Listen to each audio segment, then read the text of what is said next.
Welcome back to Propel After School. Today we're going to be working on simple basket making.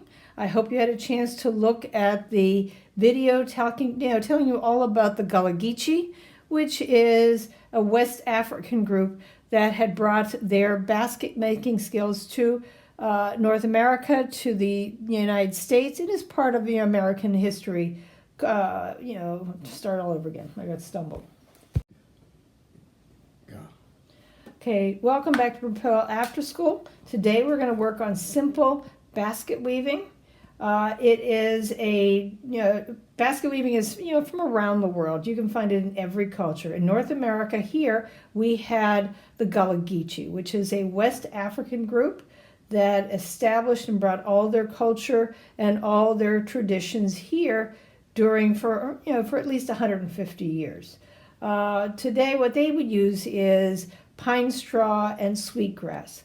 Pine straw and sweetgrass is not available in Pennsylvania, so we're going to work something very simple. We're going to use Dixie cups and string or yarn or even ribbon, anything you can find around the house. Dixie cups can vary in different sizes. We have large, we have medium, we have a really small Dixie cup. And again, whatever you have works as well.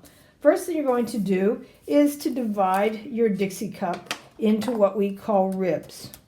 Now for the younger ones, you probably want to do less ribs. This is 9 ribs, whereas for the older one, you can see taking this cup, I've cut it into, I think it's around 33, so 33 different ribs are available here. And it's really simple. A pair of scissors and a cup, and you start cutting all around. When you're done cutting, what you want to do is count. If you are even, you want to take out one rib or divide a rib into more than one rib. It has to be an uneven number. So if you remember from your math skills, an uneven number is 1s, 3s, 5s, 7s, 9, 11, and so on. So if you have 4, you need to keep cutting. All right, I'm going to stop here. You can see I've got quite a few ribs here. I'm going to take the smaller one to start. And what I'm going to do is take my string, and I'm going to tie a knot in it. And that is just so it doesn't come out. Once I put it in the V, it stays in place right here, so you can see it. Right there, and it'll lock in place. Now, what's going to do is we're going to do over and under. You remember the days when you go over and under and over and under, and you can see I'm just spinning my cup. And it's sort of doing the weaving for me.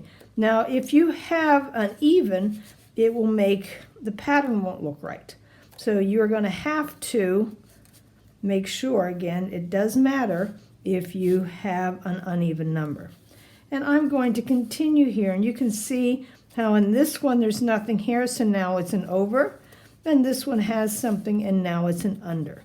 And I'm going to continue to do this round and round and round until I get to the very end. Now with the little cup, it's easy to keep track of. With the older cup, with the larger cup, there's more pieces, so you want to make sure if you do get lost or you get out of, like you put one on too many, then what you want to do is just pull it back out. It is a continuous string, so you just take out like, oh, I made a mistake here, and I'm going to go back and find out where my mistake is, and you'll see very easily where it is. And you can take your string off and go back to where you started.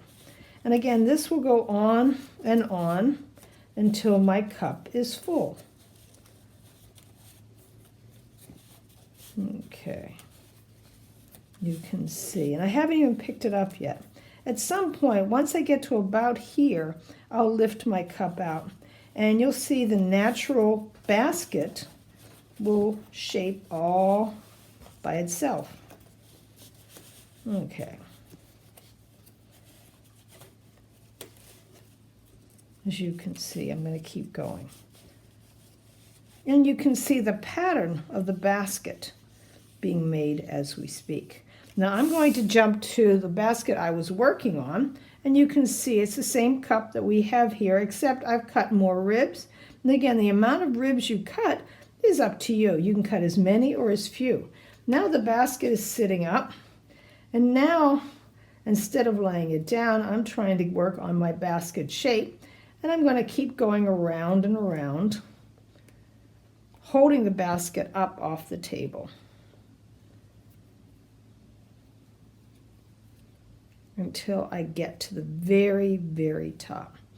And you can see I'm just like duck, duck, goose. You go around and around each spoke till you hit the very top, and then you're going to stop. Now, if you look at your cup, there is a natural lip. When I cut the cup, there is a lip up there, as you can see real close, has a circle. So when I get up to the top and it's time to finish my basket, all I have to do is to bring it up. Show you on this coming one, right up here.